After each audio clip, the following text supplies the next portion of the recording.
दोस्तों नमस्कार, colonel Ajay CO Ajay astro money group first global astro finance digital channel से आपसे मुखातिब होता हूं। आज 24 अप्रैल सन 2026 शुक्रवार। दोस्तों आज के एपिसोड में हम चर्चा करेंगे चावल यानी राइस के बारे में। राइस की बहुत महत्वपूर्ण हाजिर बाज़ार की खबरें, अंतर्राष्ट्रीय खबरें।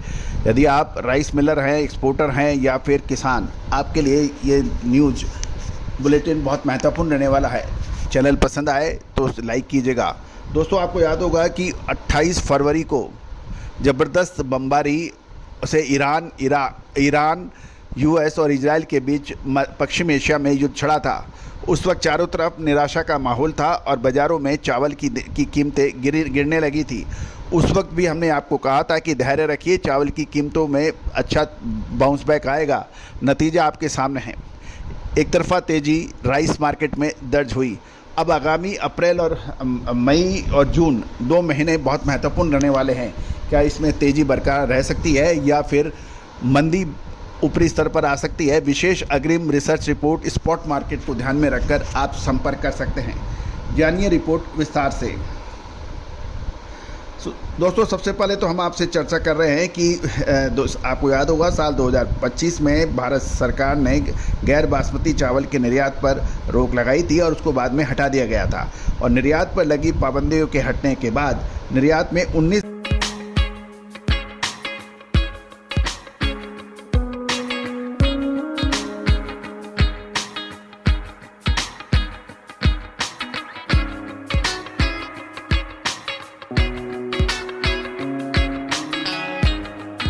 0.4% की वृद्धि हुई। भारत अब ग्लोबल स्तर पर अपनी स्थिति को पुनः मजबूत कर रहा है। मिडिल ईस्ट यानी पश्चिमी एशिया में जारी तनाव के कारण चावल के समुद्री भाड़ा यानी फ्रेट पर भारी उछाल देखने को मिला। पहले जो कंटेनर $200 से $400 में जाता था, अब उसका किराया $2300 से $2500 तक पहुंच गया है। इसके बावजूद भी बासमती चावल की मांग मजबूत बनी हुई है। दूसरी ओर दक्षिण कोरिया से खबर निकल के आई है कि 65,000 टन चावल के लिए ग्लोबल टेंडर जारी किया है, जिससे भारतीय निर्यातकों को इससे बड़ी आस मिली है, क्योंकि भारत विश्व में चावल निर्यात में अपना शीर्ष स्थान रखता है। अब मौसम के ऊपर भी हम चर्चा कर लेते हैं कि संयुक्त राष्ट्र संघ की एक ताज़ा रिपोर्ट के अनुसार भारत में बढ़ती लू हीट वेव का सबसे बड़ा बुरा असर चावल की खेती पर पड़ सकता है। विशेषकर गंगा और सिंधु नदी के मैदानी इलाकों में उत्पादन घटने की आशंका जताई गई है। साथ साथ साल 2026 के मानसून सीजन के दौरान बारिश से सामान्य से कम रहने का अनुमान जताया जा रहा है, जो कि खरीफ फसलों के लिए एक चिंताजनक विषय माना जा रहा है। साथ साथ ये भी ध्यान देने वाली बात यह है कि भारतीय राइस एक्सपोर्टर फेडरेशन के सदस्यों को अमेरिका से 5,000 टन प्रीमियम बासमती का ऑर्डर मिलने के भी समाचार हैं। असम के प्रसिद्ध जोहा चावल की पहली खेप हाल में ही यूनाइटेड किंगडम यानी इंग्लैंड और इटली को भी निर्यात की गई है, जिसका GI टैग चावल है। साथ साथ ये भी ध्यान देने वाली बात यह है कि सरकार ने खरीफ सीजन 2026 के लिए 41,534 करोड़ की फर्टिलाइज़र सब्सिडी को मंजूरी दी है, जिससे किसानों को कुछ राहत मिले।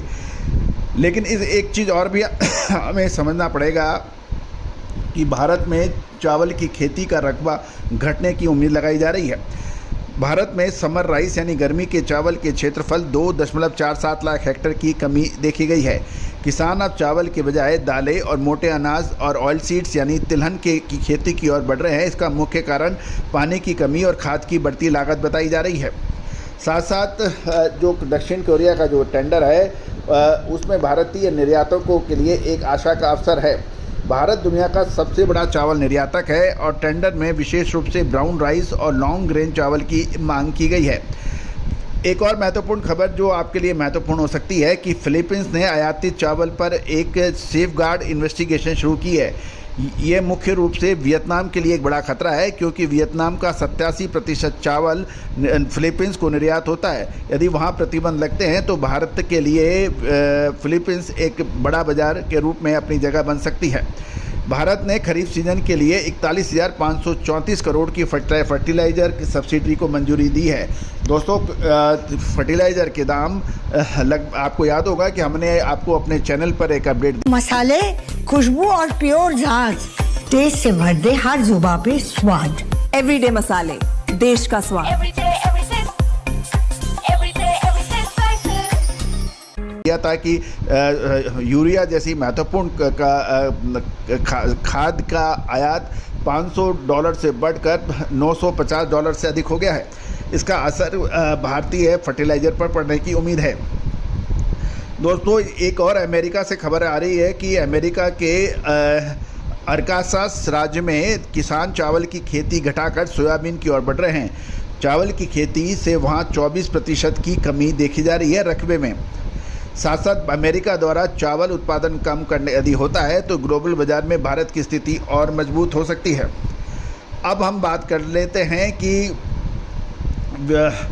मार्च का यदि हम डाटा देखें कुल, तो सबसे पहले तो 2025-26 के दौरान भारत का चावल निर्यात 7.5% गिरकर 11.53 बिलियन रह गया है। और अकेले मार्च में साल 2026 में निर्यात मार्च महीने की बात कर रहे हैं तो निर्यात में 15.36% की बड़ी गिरावट की दर्ज की गई है, जो $997.53 मिलियन की बात की जा रही है।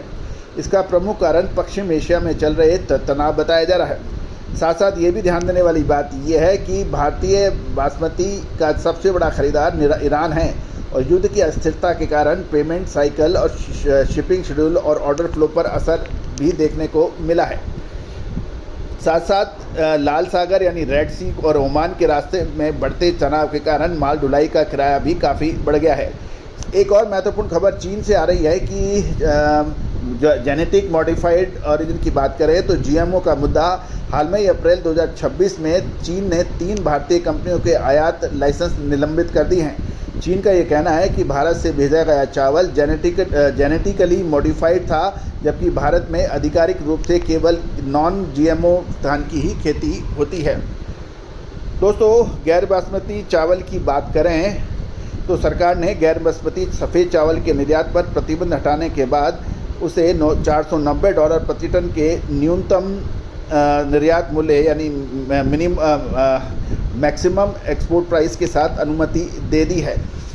दोस्तों, अब आगे आने वाले समय के अंदर मई और जून चावल के लिए बहुत महत्वपूर्ण रह सकता है और इसमें क्या विशेष तेज़ी रह सकती है या मंदी, इसका महत्वपूर्ण अपडेट आपको मिल सकता है। आज ही आप संपर्क करें। आपको याद होगा कि मार्च महीने में चावल के दाम शुरुआत में बड़ी तेज़ी से गिरे थे। उस वक्त हमने धैर्य रखने के लिए आपको कहा था। आगे क्या ज़बरदस्त तेज़ी का माहौल बनेगा या फिर मंदी का? विशेष अग्रिम रिसर्च रिपोर्ट के लिए संपर्क करें। शुद्धता ऐसी जो हर घर की पसंद बने। सुधा महेश ठक्कर, हल्दी के विश्वसनीय निर्यातक। आज ही संपर्क करें।